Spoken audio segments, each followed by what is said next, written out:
Today's episode of Magsasaka TV. Bisitahin natin ang ilang atraksyon sa bayan ng Pangil sa Laguna. Libutin din natin ang Matt and Kyla Family Farm. At ma-inspire sa kwento ng mga young professional na piniling pasukin ang farming.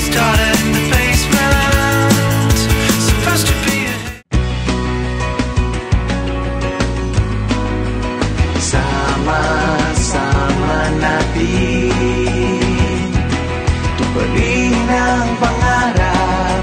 Sama-sama tayong kikislap.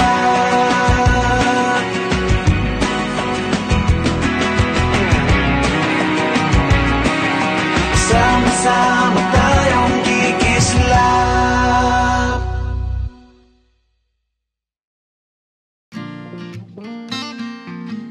My name is Sally Mojado. This is a family-owned business. My husband, Eric Mojado, and me, Sally Mojado. And yung Matt and Kyla is my son, Matthew, and Mikaela, my daughter ko. That's where we get the name Matt and Kyla Family Farm.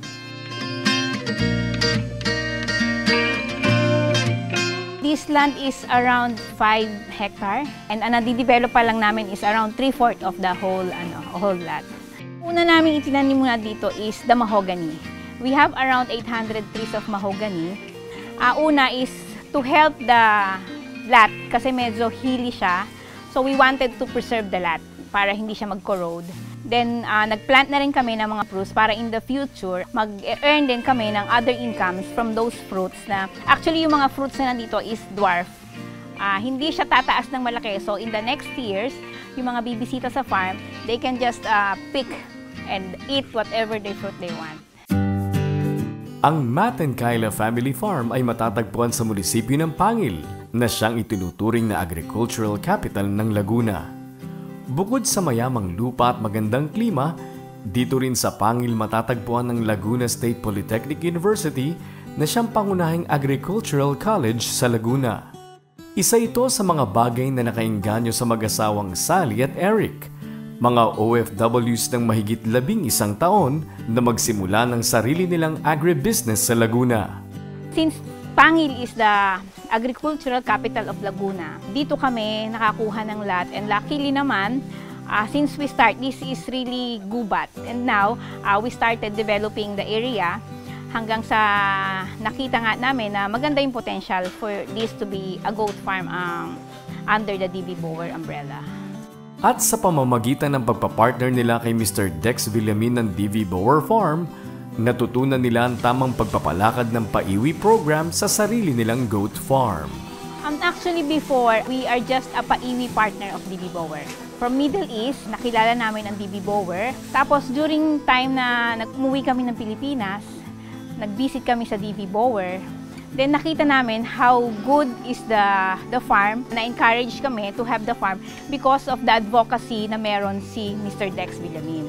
So hindi lang namin ginusto na to earn dun sa paiwi, but we also wanted to help others by having their paiwi in our farm na matulungan din sila. Gaya namin, umuwi kami as OFW. We wanted other OFWs na umuwi din in the Philippines and to venture into agriculture. Dahil sa mga natutunan ng mag-asawang Mojado sa nasimulan ng DV Bower Farm, patuloy na lumalago ang kanilang farm. Sa kasalukuyan, marami-rami na ang paiwi partners ang Matt and Kyla Family Farm at sa katunayan, mayroon ng higit 600 kambing ang nasa kanilang pangangalaga. Hindi may kakaila kung gaano kahalaga ang agriculture business sa kahit anong bansa dahil ito ang pinagmumulan ng pagkain ng mga mamamayan. At ayon kay Sally, isa rin itong paraan para maisipan ng mga kapwa nila OFWs na umuwi na at dito mamuhunan sa sariling bansa. Hindi tayo mauubusan ng gagawin sa agriculture, and I think right now, ang focus ng marami ngayon is agriculture kasi hindi ka magugutom. Hindi ka nabibili, you just have to harvest. I-slaughter mo lang yung kambing or kung anong hayop ka meron, makakakain tayo. Bukod sa kita, ibang klaseng saya ang hatid kay Sally ng pagpapatakbo ng farm dahil kapwa farm owner at komunidad ang nakikinabang sa ganitong agribusiness. Hindi namin inisip na forever kaming titira sa Middle East. pumunta kami ng Middle East is to earn money, go back home, and spend quality time with the family. So, nagkataon lang na during yung time na nag-iisip kami kung ano yung business, doon namin na-meet si Dex Villamin at nakita namin ang advocacy niya. Talagang hindi namin pinlano before na mag-farming, pero yun nga, nung pinuntahan namin yung DV Bower, nakita namin paano ka makakatulong sa community. And wala naman ako naging problema kasi malapit lang yung LSPU, which is an agricultural school. So mostly, ang aming farm tech dito is graduate ng LSPU. So hindi lang kami nakakatulong sa community. I am very proud having them as my employee because they are very knowledgeable on agriculture. I'm very open to say that na sa kanila ako natututo on how to do this, how to improve this farm. I'm very proud to say na when you go to Matt and Kyla's farm, una niyong mamahalin isang view sa farm. We wanted it to be a part of ecotourism, so we are coordinating with the tourism department for it to be a part of tourism destination in Pangil. Ilan sa mga lugar na may pagmamalaki sa Pangil, Laguna ay ang magagandang tanawin tulad ng Sierra Madre at Laguna de Bay. Malamig na klima dahil sa mga bundok at burol. Malinis na tubig mula sa ilog at waterfalls. Napakarami ng ating makikita dito sa aming bayan ng Pangil. Siyempre, una sa lahat ang pinoproject na makilala ng gusto ang aming Pangil Eco River Park.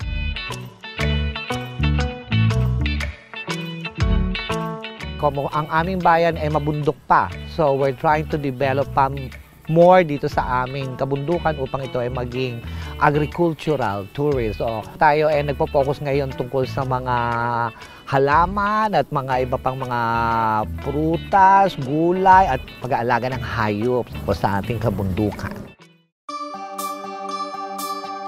Ang unique din dito sa Pangil is we have virgin forest. Actually, nung mabili namin to is talagang gubat siya, as in virgin. Ayaw akong papasukin ng brother-in-law ko dahil baka daw makagat ako ng ahas. So this is really a natural destination na yung mga pagod na sa Manila, pagod na sa pollution, pagod na sa traffic. Pag pumunta ka dito, lakad ka lang dyan, I assure you, mawawalan ka ng stress. Makakalimutan mo ang problema mo when you came to Pangil, to other destinations in Pangil. Mas maganda yung nakikita nating nature, especially sa mga nature lover. Napakasarap na makikita natin ang ating kapaligiran ay may nakikita ka talagang mga gulay, na maayos na pangangalaga, ang mga hayop, no? Napakasarap makita ito dahil bibihira na lang tayo nakakita nito. At lalong-lalo na as much as possible nga, katulad namin sa bayan ng Pangil, ma-preserve namin itong mga bagay na ito. At malaki naman pakinabang ito para sa aming bayan. Kaya dapat pangalagaan natin ang ating mga kabundukan. Ang mga agribusinesses na katulad ng Matt and Kyla Family Farm ay hindi lamang negosyo para sa may-ari at sa bayang tinatayuan ito. Ito rin ay isang pagbabalik tanaw at pagbibigay tuon sa agrikultura bilang isang paraan ng pagpapahalaga sa kalikasan at sa mga mamamayang nakatira rito. We have helped a lot of employee here, so nagkaroon sila ng trabaho. Actually, sabi ko nga sa mga empleyado ko, hindi lang kami ang owner ng farm. Since nandito sila, lahat tayo owner ng farm. So we have to take care of it kasi hindi lang to amin eh. It's our farm here in Pangil. So we have to take care of it kasi in the future, atin to. Ating pasyalan ng Matt and Kyla Farm at kilalanin pang mabuti ang ganda ng Pangil, Laguna.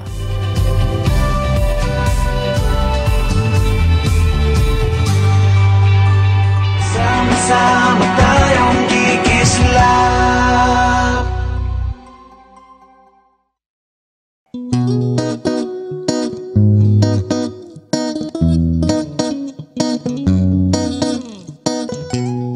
Isang naiibang cooking show na magpapakilala sa inyo ng mga lutuin mula sa iba't ibang lugar at magpapaalala na hindi kinakailangang maging mahal ang pagkain dahil ang sariwa at masusustansyang sangkap ay nasa paligid lang natin.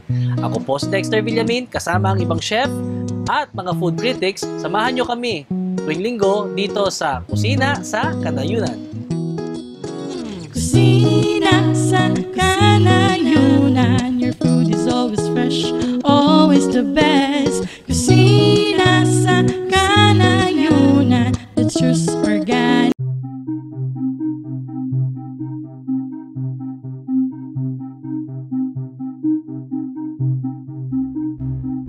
Base sa pag-aaral ng STI Education Services Group Incorporated, ang average age ng magsasaka sa Pilipinas ay 57 years old.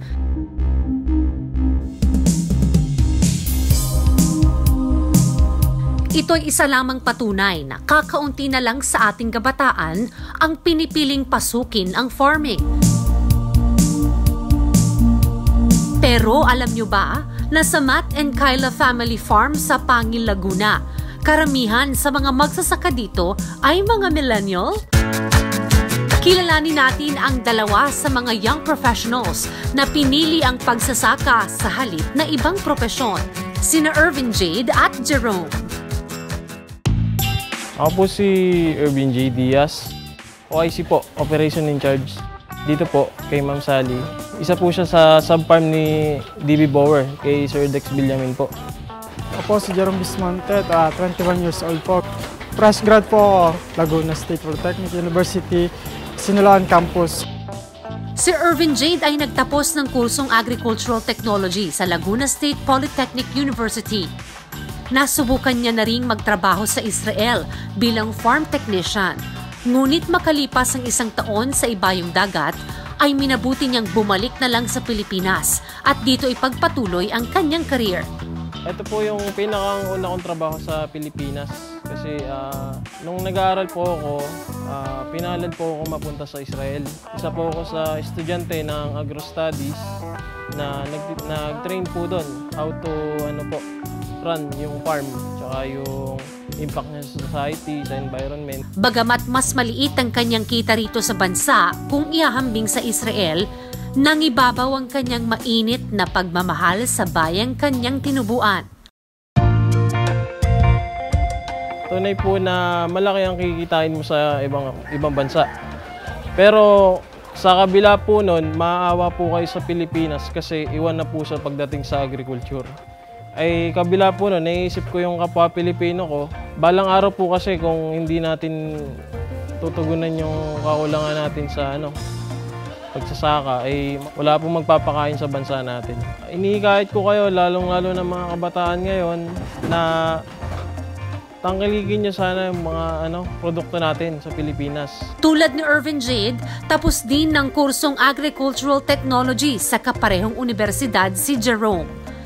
Kasi po, agriculture po is a backbone of economics. Sabi nga po, kaya ang benefits po na makukuha sa pag-agrikultura ay yung ginagawa natin, tayo na din yung kakain, hindi na tayo aangkat sa ibang bansa.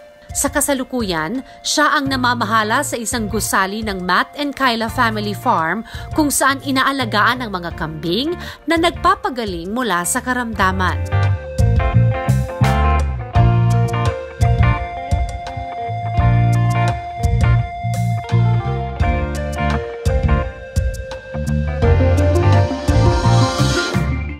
Ngayong tayo ay nasa digital age na kung saan mabilis ang pag-usad ng teknolohiya. Karamihan sa mga kabataan ay pinipili ang propesyon na may kaugnayan dito. Ngunit ang pagsasaka, tila na isasantabi. Agriculture country tayo, kaya kailangan nating pasukin ang agrikultura. Huwag niyong isipin na minamaliit kayo ng ibang tao, na maglulupa kayo. Sabi ng iba, ang agriculture ay pangmahirap lamang, tsaka trabahong lupa.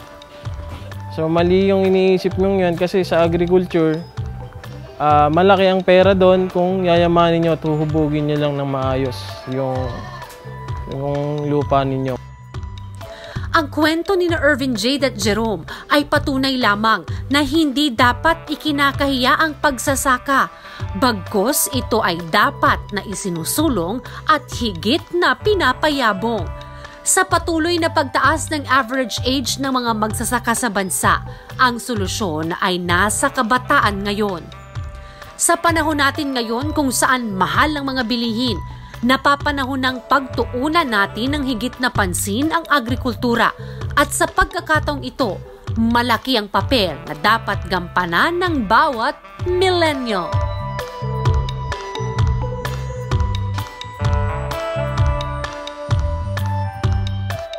Sa aming pagbabalik, mag-tour tayo sa ilang facilities ng Matt and Kyla Family Farm at alamin kung papaano pinapangalagaan ang mga alagang hayop dito.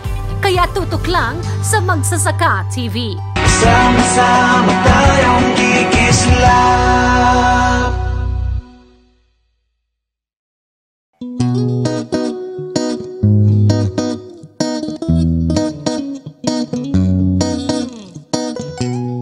Isang naiibang cooking show na magpapakilala sa inyo ng mga lutuin mula sa iba't ibang lugar at magpapaalala na hindi kinakailangang maging mahal ang pagkain dahil ang sariwa at masusustansyang sangkap ay nasa paligid lang natin. Ako po si Dexter Villamin kasama ang ibang chef at mga food critics. Samahan nyo kami tuwing linggo dito sa Kusina sa Kanayunan. Kusina sa Kanayunan, your food is always fresh, always the best. Kusina sa Kanayunan, let's choose organic.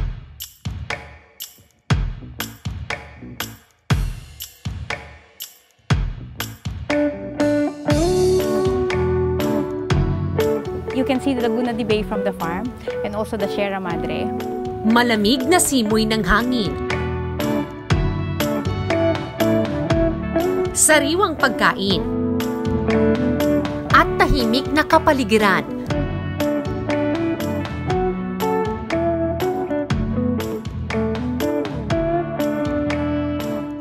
One thing na gusto naming mangyari, actually we have coordinate na sa ecotourism. They wanted us to be part of ecotourism in Pangil.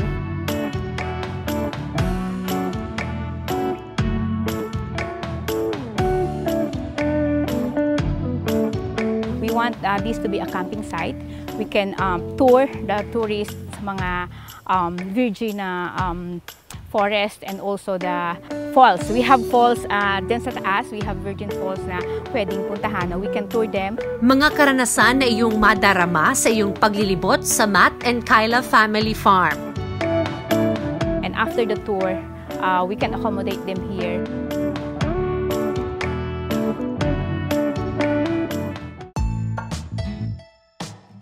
Sa maikling panahon ay maraming istruktura na ang naitayo sa farm. Right now naman, nandito tayo sa existing hospital ng farm para ma-segregate natin yung iba't ibang klase ng sakit para hindi sila magkakawahan. Dito dinadala yung mga goats na may sakit and para ma-prepare natin yung mga goats for breeding process. At para mapanatili ang maayos na kondisyon ng mga alagang hayop, kailangan munang idaan sa quarantine area ang bawat hayop na ipapasok sa farm. We quarantine the goats for 1 month. We do treatments para maging sigurado tayo na our goats are healthy and ready for breeding process. Right now, we are building a more bigger quarantine area para maka-accommodate kami ng bigger deliveries ng goats for our paiwi partners.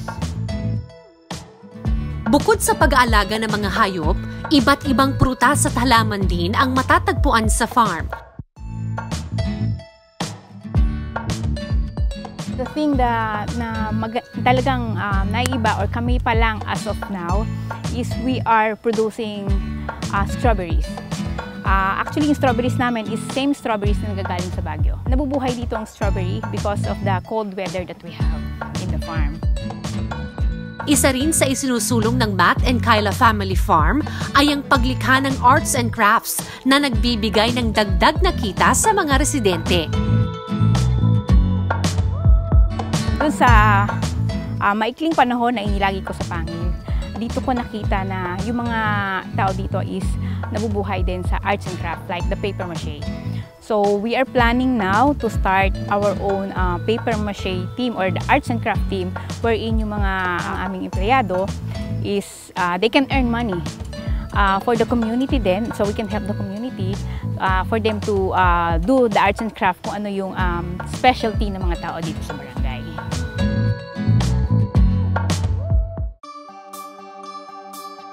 Simpleng pamumuhay, malayo sa ingay at polusyon, at talaga namang one-of-a-kind farming experience. Nung time na dumating na kami dito sa farming, nakita namin kung gaano kalaki ang potential ng farming industry sa Pilipinas. We just need to develop kung ano yung meron tayo. Pag nandito ka sa farming, napakasarap ng buhay. You don't have to earn a lot of money for you to build a life or para mabuhay ka in everyday life. Nandyan lahat ng kailangan mo eh. Yan ang handog ng Matt and Kyla Family Farm sa bawat turistang papasyal sa farm. At ang ganitong kondisyon ay magpapatuloy pa hanggang sa mga susunod na panahon.